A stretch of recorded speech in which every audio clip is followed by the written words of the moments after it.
to. They exploded from another fireball.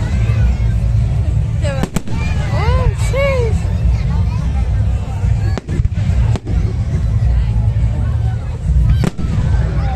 Where did those come from? Yeah, exactly. No.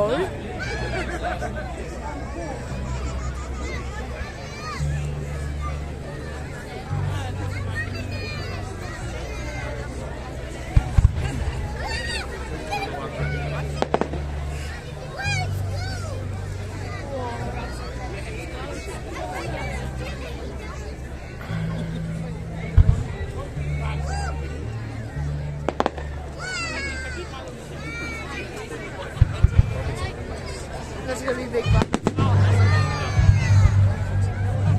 Oh, it's a lopper.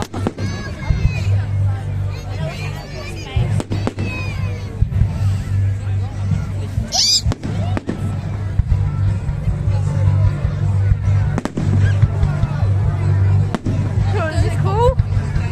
No, it's not working. It is. Especially I got to try it on my new ultra wide camera.